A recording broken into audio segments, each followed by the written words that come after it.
Welcome back, everybody. It's time for our second game of the day. And we started off with a pretty swift one. Snoot went 3-0 versus Violet and finds himself in the quarterfinals of yet another tournament in 2016. We are here live in Austin once again as we continue to find out who is going to the quarterfinals to join Snoot. And from what it looks like, Harstem as well, who is currently leading 2-0 against Namshot, and the other game that's happening here at the same time. Welcome back, everyone. Hello, guys. Back to the desk. How are you doing? I hope you enjoyed your little lunch you just had in the break. That was amazing. I've been looking for tomato soup since the start of the year. Texas toasty. Yeah, that was really good too, but it was mostly the tomato soup that did it for me. We've been waiting for this for months, and it finally happened. So I'm ready to get some StarCraft now, man. Well, let's talk a little bit more about that previous series then, what we just saw. So Nathanius, our resident services expert, you know, Snoot played brilliantly. I mean, he didn't really make too many mistakes. Or would you say it was that way, or would you say it was more on Violet not playing that well? It was just absolutely amazing, you know. I'm not going to come here and pretend to be the Zerg versus Zerg guy, but I can tell you what, I know Ultralisks are pretty hard to kill once they get a bunch of them with Queen support. Yeah. So the strategy certainly seemed to be there. We were watching the third game. It seemed like early on that was going to be one, maybe that was where Violet tries to edge the series back, because I mean, we've all seen it before, right? We get the player that we hype up. Okay, he's finally against a Korean. He's winning, and boom, face plants on the ground. But no, Snoot delivered in big, big ways. Yeah, it's a fantastic performance from him. Let me just ask what everyone's thinking. I mean, are the Koreans finally the worst in StarCraft? Like, is this it? Do we even need to ask that question at this point? I mean, it seems pretty clear. Like, Snoot's last name is Asgard. It's you know, but you know, that says it all. You know what, though? I haven't seen a screenshot of Snoot in top 30 Korean GM, which means all of his accomplishments are meaningless. But no regret is. Exactly. Now we know he's good. Zerglings are good. And now, I suppose, we should talk a little bit about our next match that's going on. Well, before that then, let's just mention Harstem is 2-0 against Namshot, performing well once again, coming off his tournament victory in China. Yeah, the very first one of his career, by far the biggest win he's ever had. Of course, you know, it was a tournament in China that didn't have that much attention. It was played at rather odd hours for Americans and Europeans, so it wasn't a tournament that everybody was pumped for and everybody was tuned in, but I was there and it was a lot of fun and he played phenomenal. Like, that's the best I've ever seen Harstem play, and Harstem is definitely one of these guys where, Jeff, like, you always make fun of it also when we do it, but that we've hyped him up for a long time. It's like, guys, he's coming, like, he's really good. Yeah. Well, and then he goes to Home Story Cup and it's like a 1-4, you know, it's like, oh, it's like, what's happening? But he was amazing, and it would be great for Harstem to have a repeat performance, because let's not forget, suddenly he's in the race for BlizzCon as well. You know, you win a tournament in China, you get a whole bunch of WCS points. If he finishes high here again, he's definitely up there. All right, well, let's take a look at the bracket then and see where we are exactly, and also start to preview our next game. Our next game is going to be NeeB versus DreamHack. It's just there on the bottom left-hand side. But Snoot now 100% through, as you can see, according to the bracket. Look at all these scores. Amazing. Yeah. Amazing results so far, Jeff, today. So we're shaping up to see that Harstem versus Snoot match in the quarterfinals, which we may look at later on today. Which Snoot mentioned he lost. Watching. He already lost to Harstem, so could be a good one. So next up, NeeB versus DreamHack. At the same time, what match was... I think it is the ISO Puck game, which is on at the same time, isn't it? So that'll be on the Base Trade stream. But yeah, let's talk about this next match then. Another PvP. I do like NeeB's comments last night. He was pretty self-critical.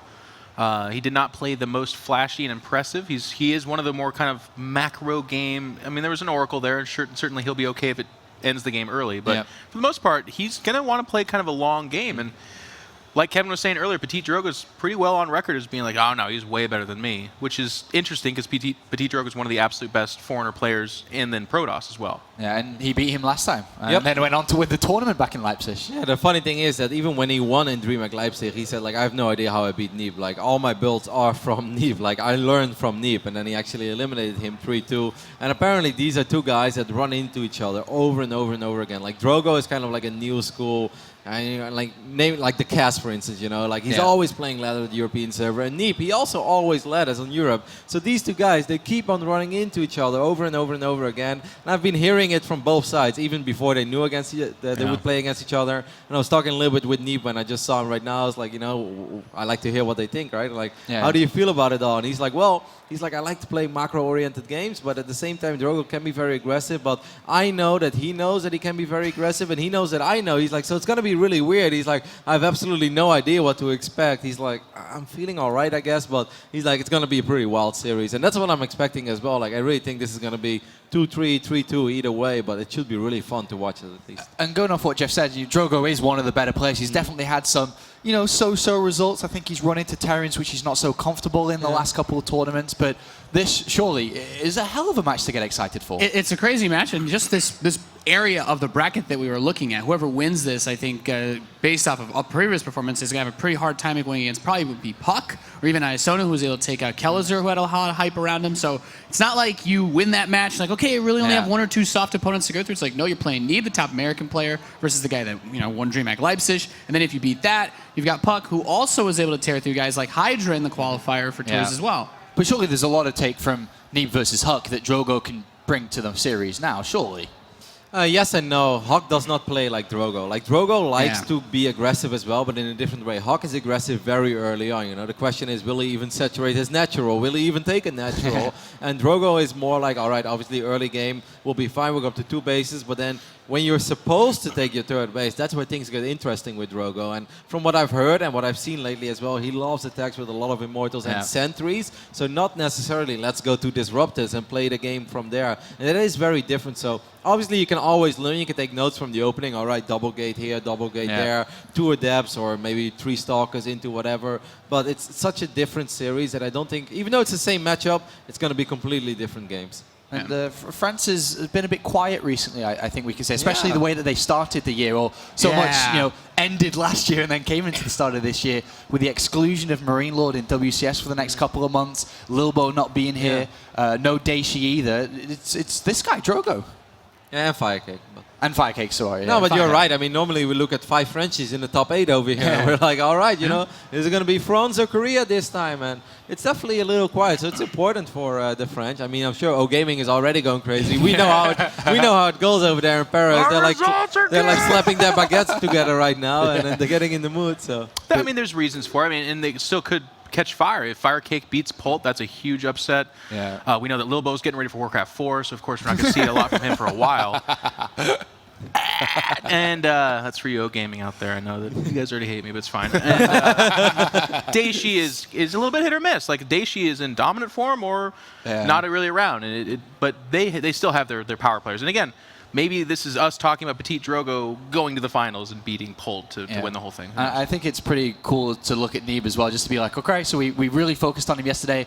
Is he going to beat Huck? And he did. Is he going to beat Drogo? And I almost feel that we're going to be talking about him in the quarterfinals and then the semifinals, is that he went up, he did it, he went up, he did it. And this may be his tournament, that he does come out and win. I mean, it's been a long time, if ever. I mean, I think we have to go all the way back to 2011 Hawk, that there was a North American player that looked this strong. Or Scarlet. Yeah, Scarlet as well. But that was like a WCS tournament, just like a DreamHack. And like it feels a little different. It feels like an open bracket where the North American can go very far. And actually, we believe in him for all the right reasons, right? Like, NeeB has been very dominant over the last few months. This is not just a little bit of hype of like, let's please have one North American do well. Like, no, this guy is legitimately very, very good. So I'm sure that's fantastic for the American scene, for the fans back here. I mean, you know, in Europe, we've had the shout. I mean, as Europeans, we can claim any player from any country. I mean, we've got our French players doing well, we've got our Germans doing well, and then all of a sudden, Harston wins a tournament.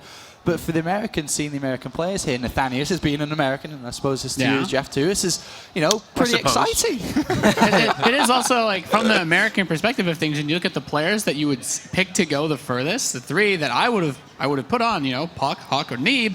All on the same side of the bracket. Only one of them has a chance to actually make it to the semifinals. So, I mean, you have a better chance since one of them kind of has, you know, likelihood, even if they have to beat each other, one of them will still move on. But I feel like this is, if you're an American StarCraft viewer, that this should be a match you're really excited about. This guy is new enough. You know, he's got a lot of momentum behind him. He's still very young. He's not completely been burned out on practicing for years and years and years and years, not getting anywhere. Not yet. I must say, he seemed a little more relaxed as well than we've seen in the past. I mean, like, we often, he looked very tense in the past. You know, it was like almost like, all right, I'm ready to play. And now he seems to be kind of of all right. You know, he's getting experience Yeah, now. no, he seems to have a little smile on his face. He seems to be excited and ready. It looks a lot better, looks a lot more relaxed than he did in a few of the previous tournaments. And if we go down history a little bit now, so 2016, it's NeeB, the American Hope. Who, for you, being back in Broodal a long time ago, you old man, who was the first American player that really hit the stage in StarCraft hard, do you think? The first, like, legitimate, this guy could do damage, I would have to say, is Idra. But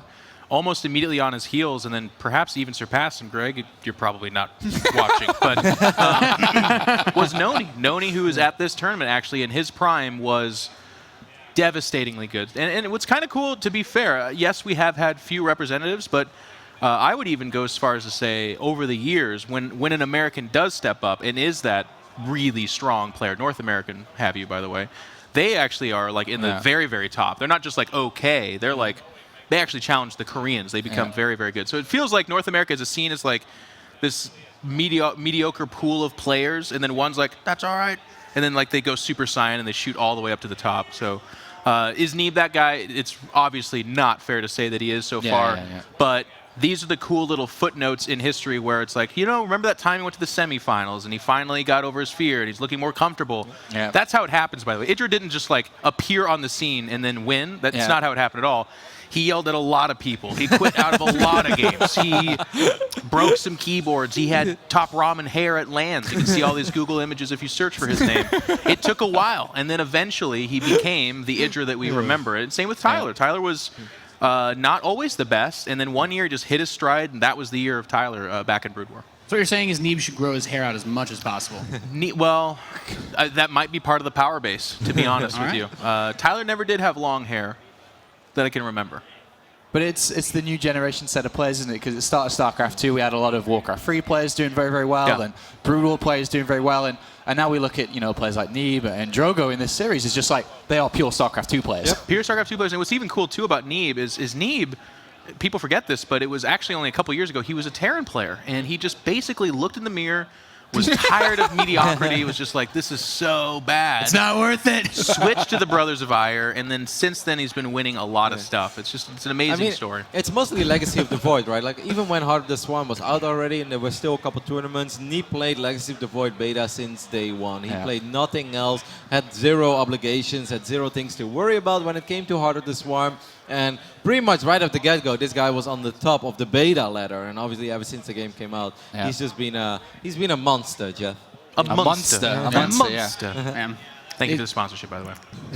It's been cool to watch that, because even in the ladder qualifiers, when they just, you know, they look at the top 16 to see, you know, NeeB was #1 consistently ahead of Scarlet, but it wasn't like, oh, you know, everyone's kind of close. Like, no, NeeB was so far ahead that even against like a guy like Hydra, it's like, no, he could lose like 5 games in a row and still be, you know, pretty close there. There was some weird meta stuff too, where like matchups were still being figured out, and NeeB on ladder, European and American, had weird records of like 67-3 type of stuff, where you don't have that except for in the few times where these Koreans have come over and played with us and had those kind of records. I was responsible for one of those losses. Did you beat him? Yeah. High five, man.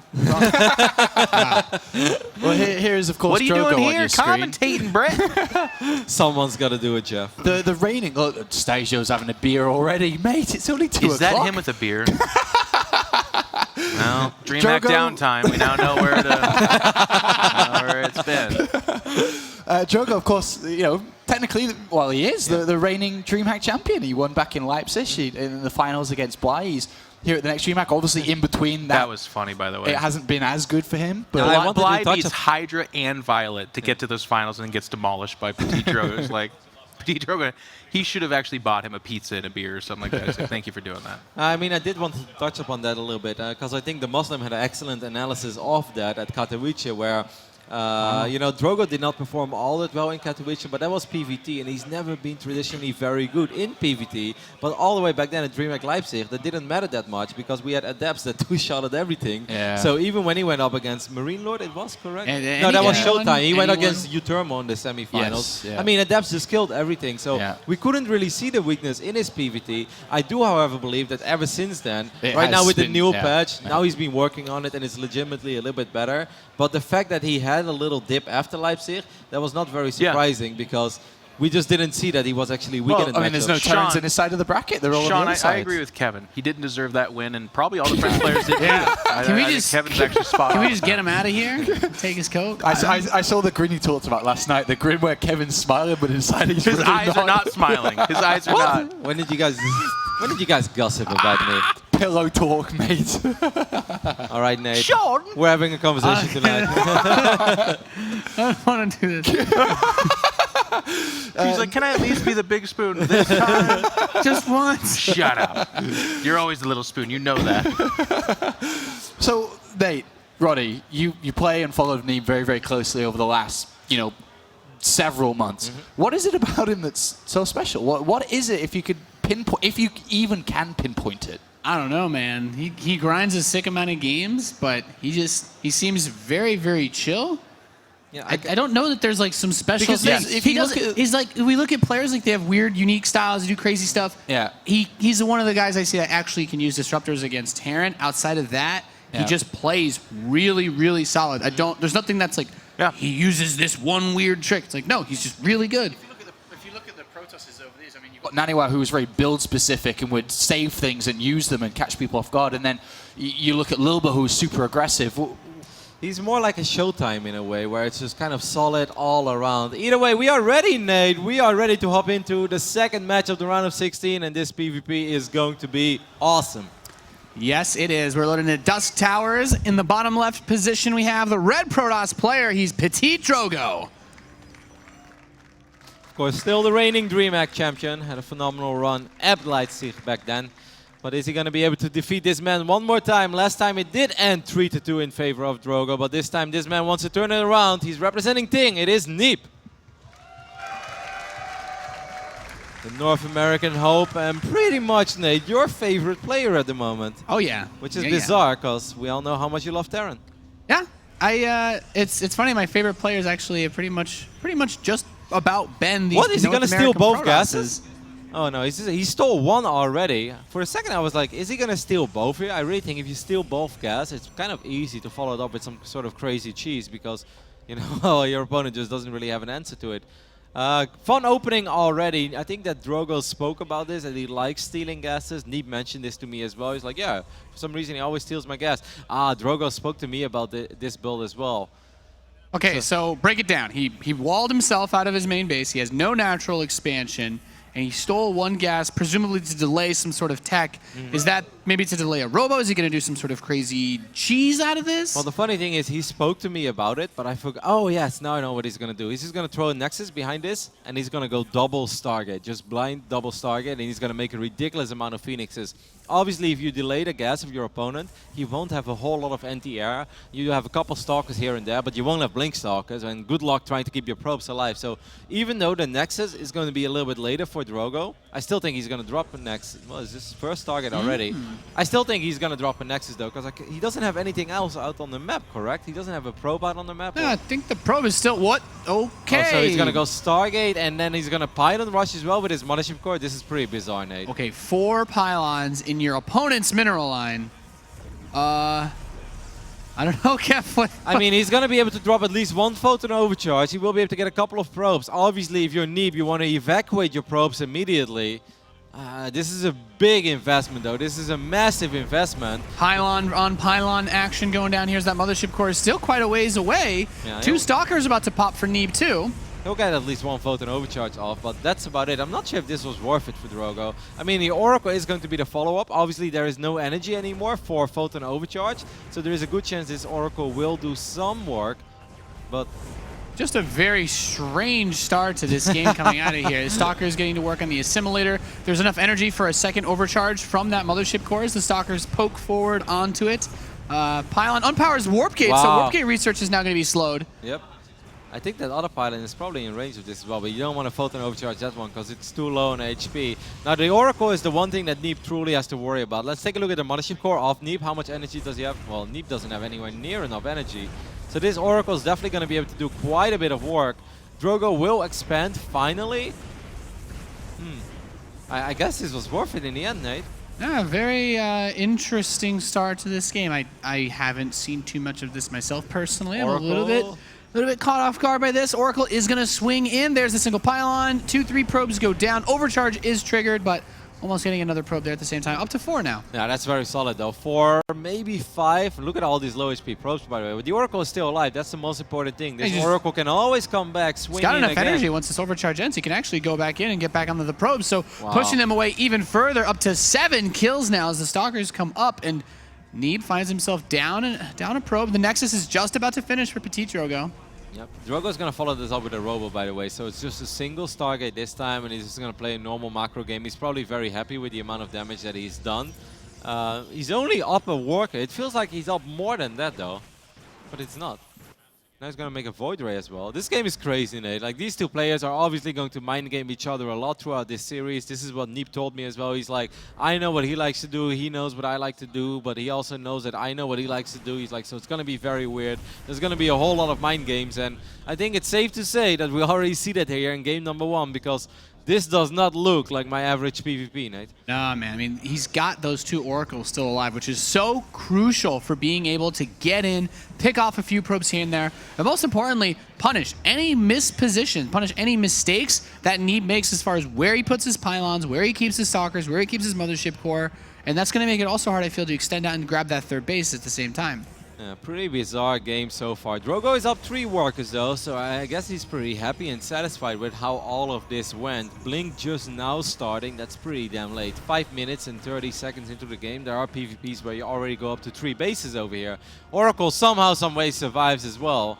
I guess NeeB does want to go up to 3 bases in the near future, and wouldn't be surprised to see Drogo make a 2-base timing attack. Even if he warps in a 3rd Nexus, don't get fooled by that. Just because they warp in a 3rd Nexus doesn't mean they will actually use it. We saw Hawk take expansions yesterday against NeeB, where he didn't build a single worker for it, just basically was going all in off of the, you know, hoping that your opponent thought you were being economic. I mean, Flow is showing this to us as well right now. It's Void Rays and Immortals. I mean, if there is one thing that's pretty damn good against Blink Stalkers, if you can force them to stay in one location, it's Void Rays and Immortals, right? You can just run across the map, try to apply some pressure, and obviously as long as Drogo kills NeeB or kills his 3rd base, if he already has his 3rd base, he can always use it. Like, it's transitional, you know. Eventually, you can send the probes there and can still mine from it.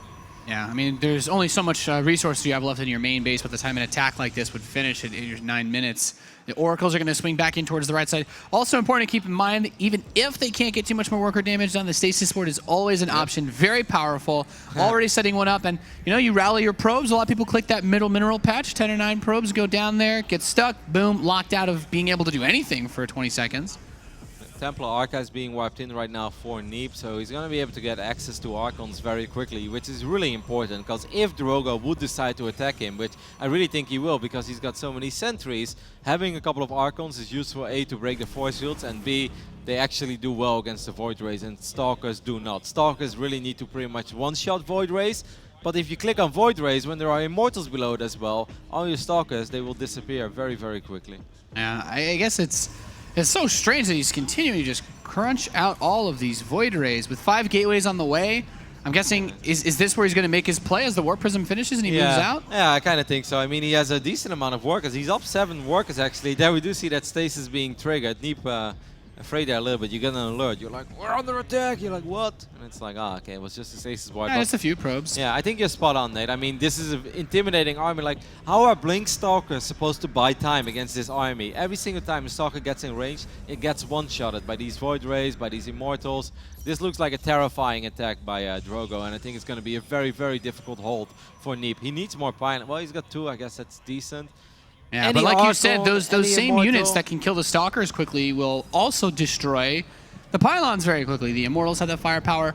The sentry count is crazy high, so an incredible amount of Guardian Shields will be available, Force Fields at the same time. There's a Revelation going down. Blink's forward, need to be really careful. Without that Blink on cooldown, if he gets Force Fielded here, could lose a lot of these Stalkers. The Void Rays are going to push up. Guardian Shield is triggered. There's the Photon Overcharge coming out as well. The Archons can be used to shadow those Force Fields. They're going to step forward now. First Void Ray gets picked off. Wow. Moving forward with the rest of these, the Stalkers are not eating most of this damage. This actually looks like a pretty damn good hold so far by NeeB, am I right? Like, look at these Archons. The Archons ate so many of those Immortal shots, and they do not not take bonus damage from any of those units. A Stasis Ward grabs a few of the Zealots, but that is not going to be enough to stop NeeB from pushing down this rip with 2 of his own Immortals and those Archons and his Blink Stalkers. And there's no Blink here for PtitDrogo as far as I'm aware, so he can't even run away. And a couple of Zealots in the mix as well. GG, phenomenal hold there by NeeB on Dust Towers. Wow, Nate, he made that look easy, and that was not easy at all. That was pretty sick, man. Just great setup for that engagement. Even with the force fields coming onto his units, he had a really,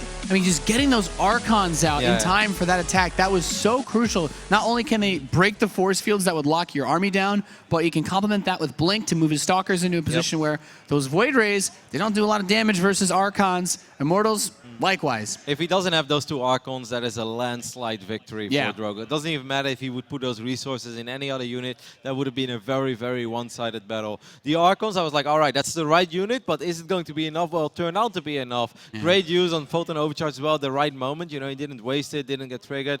Photon Overcharge was actually very, very important in that battle. I mean, it represents an insane amount of damage output, and Drogo was just standing in it. And the force fields from NeeB. NeeB had way less sentries to work with, but his force fields were actually pretty damn good. He had a couple of Zealots in the mix as well. Those Zealots standing right on top of that Immortal.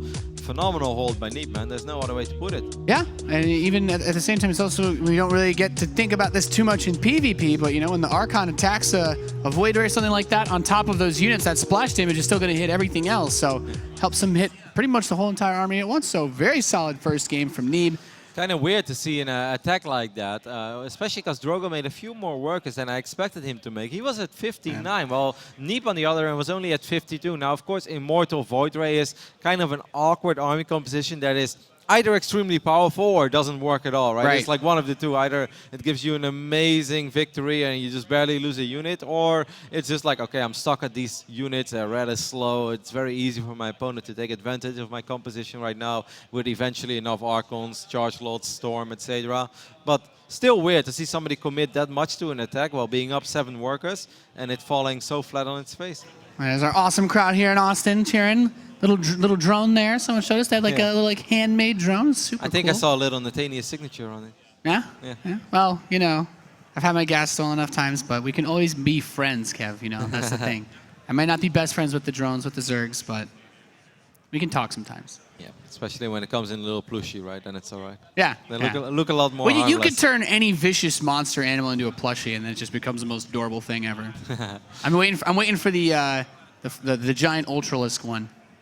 Just like... I mean, if you make the Carbalt Ultra one, it's adorable. Yeah. I still wait for my Phoenix, man. I don't understand why the Phoenix never gets any love. I've been building Phoenixes for 6 years straight now. No one will make you a plushie Phoenix, know, Kev. it's ridiculous. It's a tragedy. Yes. It's sad. My Protoss heart is bleeding. I just want them to make a Disruptor Purification Nova dodgeball, You just go actually play a real game with it. That'd be the best. No real explosions, please, though. All right, we're loaded in for game number 2 on Invader. In the bottom right, we have the red Protoss player currently down 0-1 after that Void Ray attack. He is PtitDrogo from Team My Insanity. He's been with My Insanity for a very long time already. And a lot of people thought maybe he's going to join Millennium, but he seems to be very happy and satisfied with them. Over here on the left bottom side of Invader, we're looking at the man who recently joined Ting. Give it up for NeeB. The Neil North American hope, Nate. The crowd is feeling it as well. They're getting behind him. Feels good, man. That's another thing I hope for in this tournament. Even if NeeB is not the guy to go all the way, if you're an American StarCraft fan, it's just good that you get to see this guy. He's super, super nice, very, very cool guy. Been able to hang out with him a bit. He's someone that I'm glad to have playing StarCraft at such a high level. You know what my dream final would be, Nate? NeeB versus Ruff. That's 2 NA for me. No, we don't want to go full NA, Roddy. We do want to go full NA. That's the thing. That would be beautiful over here in Austin. All right, so we got interesting spawning locations. It's a very unique map, Invader, for the people who haven't played it a whole lot. So you can spawn vertical or you can spawn horizontal, but for some weird reason you can't spawn cross, which never really made a whole lot. I think it was basically based around the incredibly long rush distance, which I don't think is as much of a factor now because the bridges got removed from this map. So I think the horizontal spawn is actually the longest rush. Yeah, now. I know. I think it makes it a large map like this. Yep. But the air distance is pretty short too, though. But I mean, if you open up double gate, most of the time we'll see both Protosses open up with Adepts over here. No, actually it's going to be Stalkers on Drogo's side and one Stalker for NeeB, and I guess then a second Stalker as well. Which is funny because we saw Hawk open up with the Adepts here, and I think that NeeB went Adepts on this map as well in his round of 32 match. And I kind of like Adepts here, but Adepts are a lot better vertical than they are horizontal. I think the biggest thing as well, like when I think about this map then, was also we did see Stargate play out of NeeB too, and that was a big part of his success, using the stasis support to trap half of Hawk's army, well more than half I would say, to take that big fight right before securing victory. But is there a reason why... Are they floating over Mothership course in the middle? Is that what's happening? Maybe. Yeah, that's actually really good scouting-wise. They can't attack each other, of course, so... Send it across, see what's there. Pylon is going outside the 3rd/4th area, outside of NeeB's base for PtitDrogo. Yeah, so NeeB is getting a small scout here. Even when you see nothing, you see quite a bit in PvP. If I see my opponent has 2 Stalkers, that already tells me quite a bit. It's like, alright, this is a double gate opening over here. You open up with 2 Stalkers, no Adepts. Alright, that's something, you know. It may not be the tech that you're looking for, but at least you're aware of the opening. You know that a Nexus is not possible yet, etc. Yeah, I mean, the Nexus is going to go up first here for NeeB. Robotics Facility is going to be his tech of choice, not going into the Stargate. So... I mean, are we going to see War Prism play here? Do you think that's the ideal move? Or with the faster Nexus, maybe he just wants Immortals to play safe since there's no expansion from Drogo? I mean, obviously, this is a large map. You always have to worry about proxies. It could be a proxy Twilight. It could be a proxy Dark Shrine. So going for a Robotics Facility makes perfect sense. Immortals will keep you safe against Stalkers and any other pressure. And obviously, you want to have access to Observers as well. Yeah, I think that's pretty reasonable. I mean, he is going to be attacked very soon. A second pylon put up here by this gateway as Warp Gate is completing for Drogo, and he begins to warp in. NeeB runs the Stalker. He sees this. He knows what's coming his way now. He's going to pull the Stalker back. Now he needs everything to defend this push. And now he can just make an Immortal. He doesn't have to make an Observer. He doesn't have to worry about Dark Templars or anything like that, because he is like, all right, my opponent's got quite a few Stalkers. All I need right now is to get an Immortal out. And as soon as you have one Immortal, it's awesome. If you have 2 Immortals, this is over. I mean, a push like this is not going to work anymore. Yeah, it's just pretty much about a straight up 3 gateway, 3-4 gateway attack, no robotics facility behind it, no Stargate, no Twilight, nothing.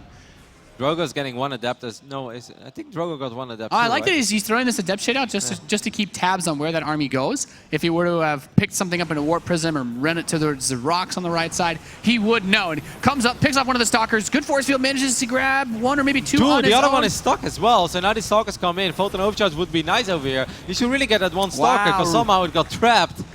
The terrain. Baited by the terrain. At the same time, Mothership Core does get into the main base of NeeB, so 2 probes been picked up so far. A couple of the Stalkers have to be warped in here too. Yeah, and 4 Adepts being warped in for Drogo. So this is that moment where he's going to shade those Adepts probably into the main and then try to find something over here with the Stalkers. But I really think that NeeB has more than enough units. He could cancel them as well. He disabled the autocast on his barrier as well. The Stalkers tried to poke and trigger, and he was not able to do that. So the probes come in, Photon Overcharge, picks off the Adepts inside of the main base. Good number of probes killed, though, as you mentioned, Kev, but he's on 2 bases. Yeah, that's not enough, man. Like, I mean, obviously killing 8 probes is awesome, but he also lost 4 Adepts. That cost pretty much the exact same. And at the same time, Drogo's still only working with 1 Nexus, so that may have looked good, but that's not really all that good at all. Yeah, now the Immortal is going to get caught here. It's picked off. And if these Adepts come out towards the side, they grab 1 of the sentries and get the Adept as well. Yep, just about. So Nexus starts up for Drogo back home. He's ahead 2 probes, but NeeB has the ability to make 2 at a time once he realizes that he doesn't need to invest everything into defense. Yep, and these Adepts are going to help out quite a bit, because he's going to see this army. He's like, oh, you're not really adding any more units, just 1 sentry. Cool, I can actually go back to building probes. Drogo's going to make 1 Stargate. I wouldn't be super shocked, Nate, if he goes double Stargate. He doesn't really have the money for it right now, but I think that would be an excellent way to crawl back your way into this game, because if you do the exact same thing as your opponent right now, but you do it of 1 Nexus, how are you supposed to win? Yeah, I completely agree. You're basically just playing the same game, but from behind. Yeah. And obviously, NeeB is not the kind of guy that's just going to allow that to spiral out of control. Keep in mind, he also can pick off a gateway here now, 2 pylons, possibly supply block Drogo, or at least slow down his recovery from this early game commitment that didn't really get what he wanted from it. No, and sometimes it's hard to read into, though, if you're playing. Like, we just look at this replay, right? We have access to all the numbers. It's very easy for us to analyze the state of the game and say, man, NeeB, you did a phenomenal job in defending your expand there. You lost a couple probes here and there, but no big deal. You're in a great spot. If you're Drogo right now, maybe he sort of thinks like, this wasn't all that bad. Like, I got an Immortal, I got a couple probes here and there. Like, maybe this is playable, but if he would watch the replay, he's like, okay, this is actually not playable. I need to do something pretty bizarre here. But as a player, no matter how good you are, there will always be moments where it's a little bit of a guessing game where you may think you know which spot you are, but you cannot be 100% certain. I think this is really important. 2 Stalkers in the mineral line. Mothership Core is very close to that main Nexus. Oracle has come out. A second one is on the way. So Drogo is looking to get a bit of a backstab going here with this setup. Actually cancels the second Oracle, goes into Void Ray as this Warp Prism arrives in his main base. Yeah, well, the Mothership Core was in the right position for Drogo. Is the Mothership Core in the right position for NeeB? Well, at least these Stalkers are, Nate, as you mentioned. I like the idea of a little bit of a depth harass, though, because NeeB knows that he's in a position where he could even take a small risk. If he ends up losing a couple units, no big deal. If he kills a few more probes, he is just, you know, getting further and further ahead in this match. Yep, that Oracle did pick off the probe that tried to start the 3rd Nexus, so not able to take that next expansion. Warp Prism is going to shuttle these Adepts over towards the right side. I mean, is this worth trying to run past and snipe probes, or what do you think? I would not mind it at all. I'm not sure if he's going to do it, though, but I would kind of like it. I think if you get 5 probes over here, it's completely worth it, because your opponent, he has been behind. You're going up to 3 bases, he's only 2. And Adepts, they're not horrible. Oh, nice force fields, though. Maybe being able to grab these. Yeah, gets the sentry, and both Adepts, no. Okay, one of them does make it back. Oh, that's so annoying for Drogo. Probes have to chase. Don't tase me, bro. So Oracle's going to come back around towards the 3rd base, and now it seems okay. You did actually want to start a 3rd base. Nexus is spotted. Immortals are in production for both players. And once again, Drogo is continuously building Void Rays, Roddy. Yeah, he's going to go for another timing attack. It's probably going to wipe in a few more sentries, as he just lost one of these sentries, and he's going to try to catch the army of NeeB off guard. He doesn't want to go up to 3 bases now and just build probes forever. I think he really wants to hit it. Well, he does go up to 3 bases, but I still think he's going to go for a timing attack. Just like in the last game. Yeah. I see what you're saying. In the last game, he made quite a few probes, a few more than I expected. This game, he's only on 46, and we don't see any probes on the production tab. So I think that Drogo's pretty serious about making a very big attack. But look at his army of NeeB. It looks pretty terrifying now. Yeah. Consider that Blink is now finishing as well, which will give him a lot of utility with this army, just like he had in the last game. I think the only thing that's missing from this equation then is the Templar Archives, and it's just now begun.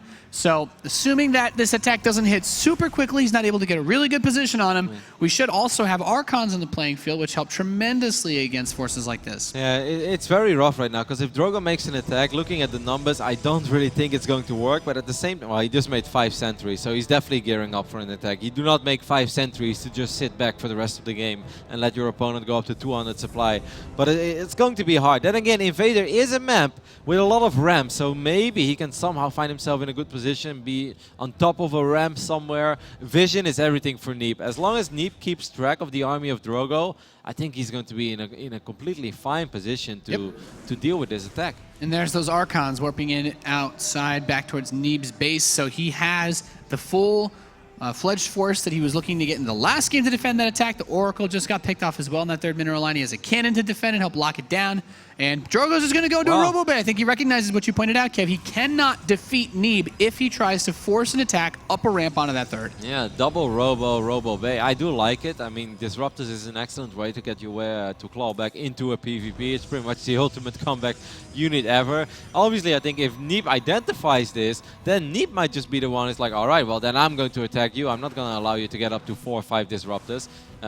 That makes absolutely 0 sense. I've got more army, I've had more probes throughout the entire game. I've got more upgrades than you, because the Forge is not even done yet for Drogo. Drogo's is kind of like lurking around right now in the middle of the map. He's trying to give NeeB the idea he wants to go for an attack, but actually he wants to go up to Disruptors. Yeah, it's interesting to note that like this is a good army against what he was up against before, but always no NeeB to be that guy that likes the Disruptors himself. Maybe not 100% aware of what's going on just yet. Warp Prism does get swatted down, so if he wants to make a play, his reinforcements are going to be a little bit perhaps more delayed than he was hoping for. Yeah, the first 2 Disruptors are on the production tab right now for Drogo. He starts his +1 upgrade too. Charge is about to finish up for NeeB. Losing that Prism, I think that stings a little bit. Is that the only Warp Prism that NeeB had? It's very hard to attack. I saw. Oh, he's got another one. Okay, he's got another one. He should just go for it. I mean, both armies are meeting each other. Drogo does not want to fight here. I really do not believe that Drogo wants to fight here. That's such a scary army. Yeah. You know, you think about it supply-wise, it's like, yeah, NeeB's got a lead. A lot of Drogo's supply is also sentries, which not really known for their immense power in PvP, but let alone Legacy of the Void. Only in the first week of Wings of Liberty beta they were known for that. Just like, what was it? You get 5 sentries, you just force field the main ramp, force field the main ramp. Am I ready to try to move down the ramp? No, force. Those were great aims. Here is that first disruptor though. It's gonna get well, connected with 2 Archons, Clips the shields off of 2 Archons. It's still quite a bit of damage. I like those pylons there. It makes it a lot harder for NeeB to commit to an attack. I mean, NeeB also knows the longer he waits, the harder it gets. Like more disruptors, the worse. Yeah, for Fighting in 2 disruptors is rough, but you can definitely do it. Fighting against 4 or 5, that's where it becomes very tricky. Moves in a large section of his units from the south side. That disruptor shot hits a single immortal as the Warp Prism continues to add more units in. Second disruptor shot just gets 3 stalkers. This army continues to push forward. Void Rays are being picked off by the stalkers. At the same time, there's still 4 Archons fighting here for NeeB. Another disruptor came out from the south side and actually just rallied into the army, didn't fire off. NeeB takes it. GG 2-0 lead.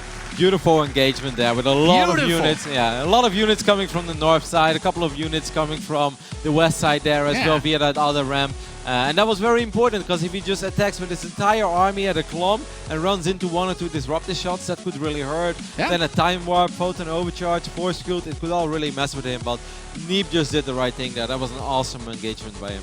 Yeah, it's really scary, especially because, as you mentioned, you know, especially in PvP and in my many failed attempts to play Protoss, the disruptors, you make 1 or 2 mistakes, those things will, well, no, just 1 mistake. They'll blow up half your army pretty easily, you know. The Archons can eat a lot of those shots, but even if you hit only the Archons, you're taking out maybe like most of the hits it would normally take to kill them. The whole point is that they're tanky, they're not particularly effective when they're only at 100 health. And I really love how active NeeB just was throughout that entire match, always with hallucinated phoenixes or with Warp Prism play. Even if he doesn't kill anything, he gets a good idea of what is going on in the game. And he's like, at first he's like, all right, I gotta focus on defending because I'm ahead, I've got better upgrades, I've got more bases, I had more probes throughout the entirety of this match. And then suddenly he's like, wow, he's going up to disruptors, all right, let's attack. And he couldn't have fought a better moment to attack. And let's just take another look at this engagement, Nate, because this was awesome. This was as good as it gets. I love that he stalled just a little bit to move that whole bottom portion of the army up the ramp by where he had his own third back home and get this really sweet concave around it. Just allowed him to get the most usage out of those low range units, right? Because he had charge lots, he had Archons with this army, and if you have to fight through a tight funnel, like where, as you pointed out beautifully, those 3 pylons, that's the best place that Drogo can take a fight. Yep. And what I also love is how close that prism was, you know, all the reinforcements. The moment he warps in Zealots, they immediately run forward and they participated in that battle as well. Just awesome play by NeeB so far, man. He's just showing us here once again how much he has grown over the last few months as a player. In DreamHack Leipzig, it was a close series, but Drogo was able to win it 3-2. So far, Nate, it's all NeeB. Yeah, this is the map where he has to turn everything around, win 3 games in a row to keep his dreams alive. In the bottom right, the former DreamHack champion, he is PtitDrogo.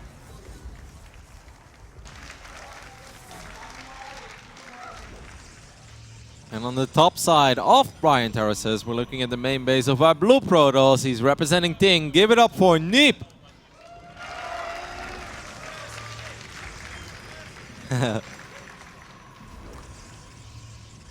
Definitely showing up in this tournament. Really nice to see that he doesn't seem to be making any of those callous errors where it's something that you could say, oh, well, you know, nervous mistakes. You know, he didn't just start 2 cybernetics cores randomly or anything like that.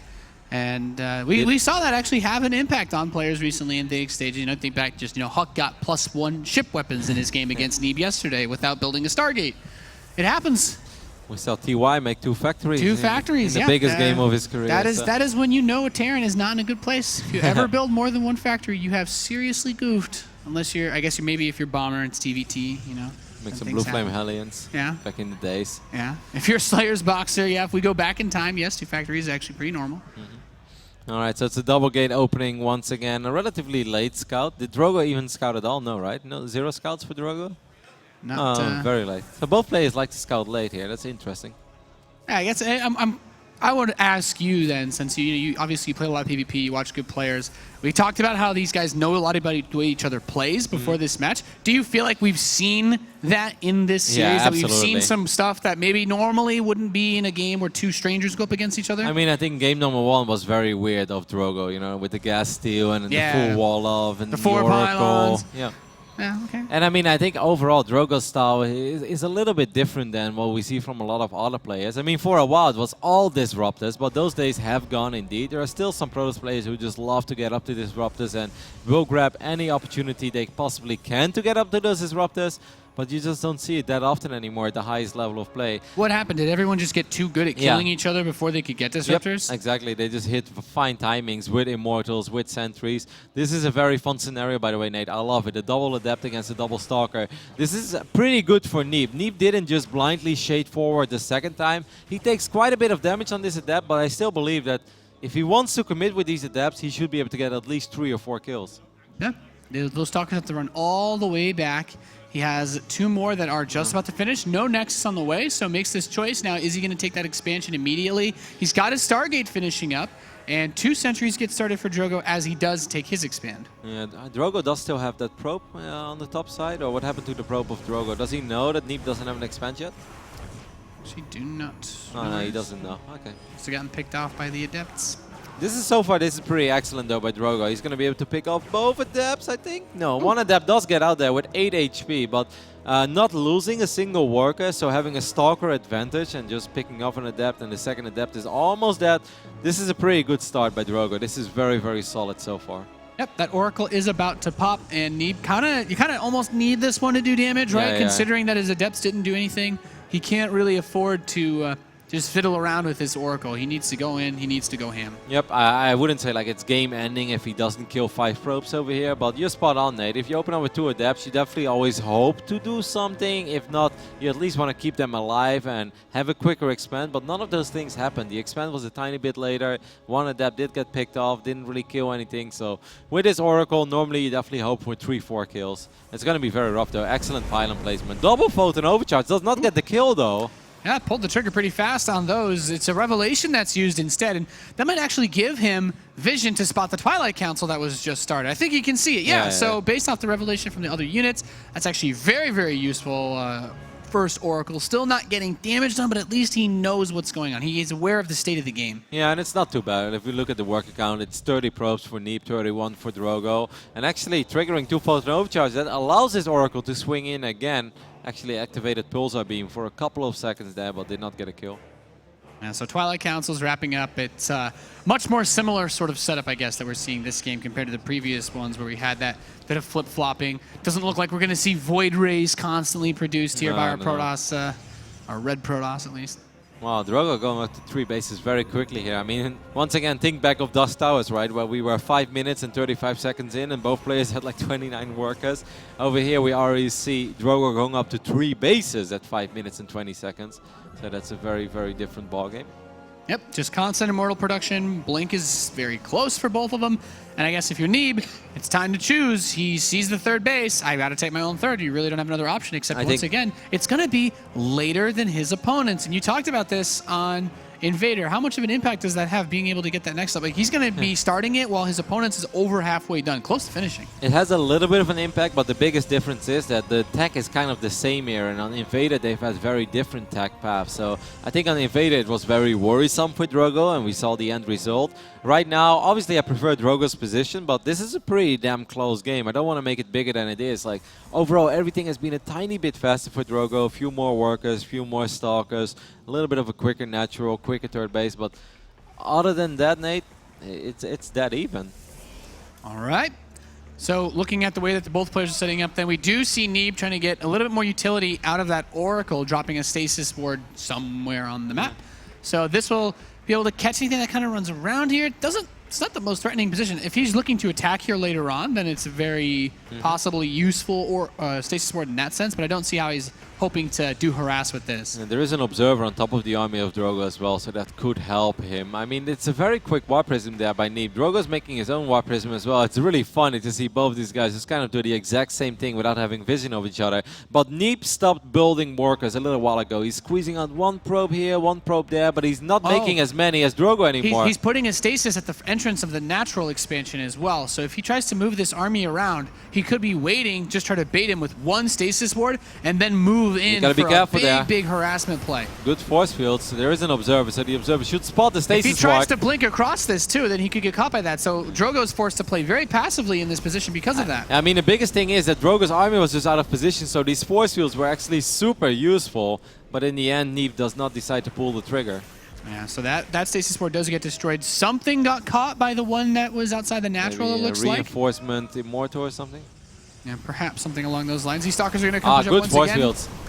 Locks out most of the Immortals from this fight. The sentries are left behind for Drogo, and NeeB continues to push forward on this army. The Mothership Core is here, but there's only a single pylon within range of this force. Another couple force fields drop, focuses down the Immortal. Warp Prism is here. NeeB still has one of his Immortals. Micro's back, the second one, and continues to keep this fight going. He also has had Guardian Shell throughout the entirety of this battle at the same time, taking a massive supply lead up 96 versus 72. I mean, NeeB was working with the exact same units over here. He's fighting against Photon Overcharge. He's fighting against defensive probes as well. And so far, he's just winning. He's dominating this battle. I think NeeB might actually be able to take the Series 3-0 over here. Picks up the Warp Prism, picks up the Mothership Core. NeeB has played a phenomenal PvP. GG, NeeB. Wow.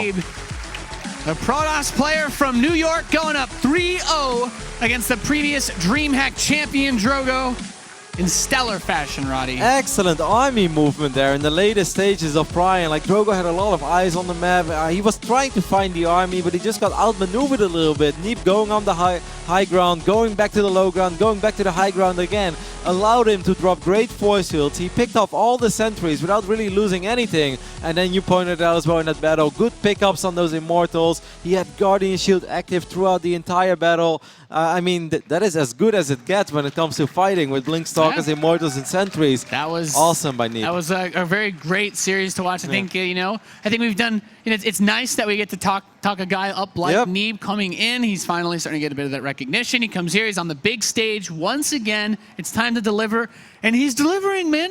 He's not doing some weird, crazy stuff. It's been a solid, either making the big holds, taking the bases and getting the proper engagements with that flank that he was able to get on Invader, or in this game, like you said, playing with basically the same tools, just using them better. Yeah, outmaneuvering his opponent a little bit, even though he's going up against one of the absolute best Protoss players in the foreign scene, the recent champion of DreamHack, who has been really good in this matchup.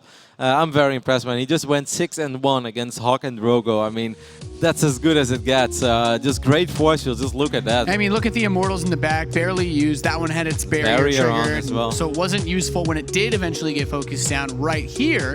And that was just, it was just great. And like you said, Warp Prism comes in perfect time, saves the Immortal that's being targeted down. And at this point, with Guardian Shield, your Stalkers are just going to trade better. Probes come off the line, but that's never going to be what turns this fight around. And also slightly out of range of that Photon Overcharge as well. Just small things, he triggered a Photon Overcharge, but he avoids. He had the one pylon by the gas, and he had the one in the back by the mineral line, but that one actually couldn't shoot anything. So it seems the interview is ready. We can hear from the man himself, NeeB. He's off with Chobra. Thank you very much, guys. Yep, indeed, here he is, the man himself. Congratulations, moving on to the round of 8. Well, let's talk overall first. Yesterday, you were like, all right, wasn't really too happy with my play, even though I got the victory. I mean, today, 3-0, how do you feel about that one? Yeah, I think I played a lot more solid this series. I think I have the experience now. Like, I played yesterday. I played pretty bad, so can't get any worse, I guess. So no pressure anymore. All right, man. Yeah, well, you definitely showed that. Let's talk about that last game a little bit. Of course, again, we're looking at both builds, and we're seeing you guys kind of mirror each other. And, yeah, you had some cool things going on with the stasis ward. You had the nice force fields. But more than anything, you made the conscious choice to be like, all right, I'm going to stop, piling on the probes, and I'm going to make sure I get this attack first. Was that based on, what you saw, or was it more of a, hey, I think this is just going to work. I think I want to put on the aggression first? Yeah, on Prime terraces, it's really difficult to defend the third base if you take the gold base, because attacking in, you get a bigger concave always. And then you can, the Nexus acts as a giant force field that's permanently there, unless you kill it. But so it's really difficult for the defending player if you get on the high ground as the attacker. Like, even if you have a little bit smaller army, which I think I did, because I think I was a little bit behind in the mid game there, but it was still fine because I could just force field him out. Like, I could have fight half his army at a time. All right, man. Well, yeah, it worked out for you. And of course, again, yesterday you talked about how you felt, maybe you're a little bit too overhyped, compared to the community and what they expect from you. But hey, I mean, the crowd seems to be behind you a little bit. We're playing in Austin, in Texas, in the USA. You're kind of standing as that shining beacon right now. How do you feel with all that, I guess, support coming out from the crowd and, of course, the community around the world? I feel like I definitely could go far, and I'm looking to do so. All right, well, congratulations once again, and best of luck moving on forward in this tournament. We'll be back after a break with more DreamHack Austin.